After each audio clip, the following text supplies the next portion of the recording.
Oolmaan kee tulfaatee ka'anaaf feenaa oolte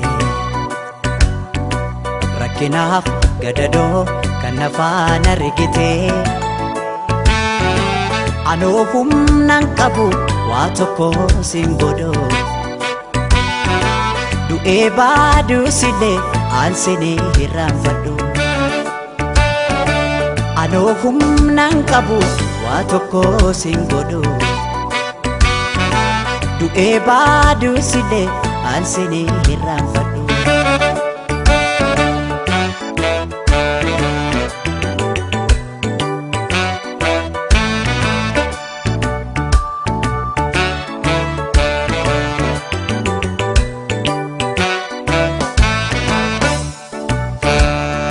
Hundaa dandeessuu koo yaa bara fakkaatu narra gaasiif baha kan akka kee hin jirtu rabbaanaaf si uume hunda kee tottolchee keessa kee fi bifa kee walqixa bareeche Hundaa dandeessuu koo yaa bara fakkaatu narra gaasiif baha kan akka kee hin jirtu rabbaanaaf si uume hunda kee tottolchee keessa kee fi bifa kee walqixa bareeche Jireenyi koo marri jireenyi dacheerra si malee naan ta'u waa hundi waa mara anoo humnaan qabu waa tokko sin godhu du'ee baduu sillee aansinii hirraanfadhu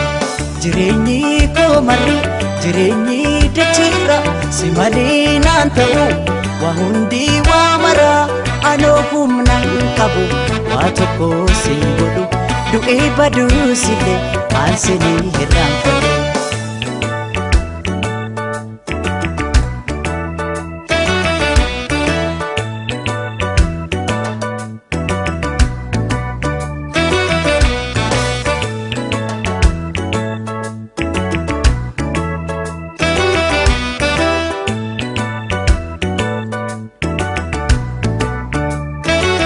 Oolmaan kee tulfaatee ka'anaaf feenaa oolte rakkinaaf gadadoo kan nafaan argitee anoo humnaan qabu waa tokko sin godhu du'ee baaduu sillee aansinii hirraanfadhu anoo humnaan qabu waa tokko sin godhu du'ee baaduu sillee aansinii hirraanfadhu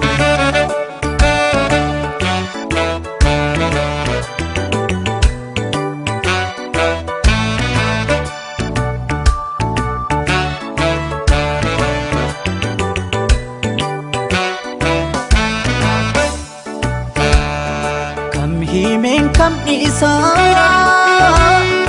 waan ati naaf taate Rakkanaan rakkate gaddinaan gaddite obseetoo beektuutoo yaa goota jaalala naaf jiraadhu malee maalaan jedhaa sila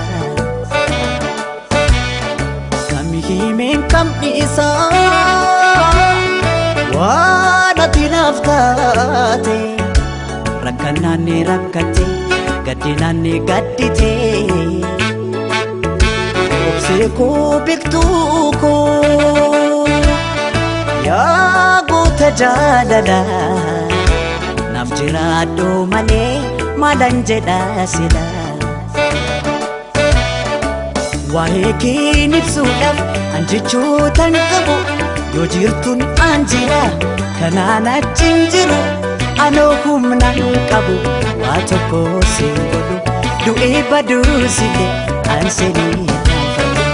waa'ee kee ibsuudhaaf an jechootan qabu yoo jirtuun kanaan jira kanaan achiin jiru anoo humnan qabu waa tokko si godhu du'ee baduu silee kan silee irraan fadhu.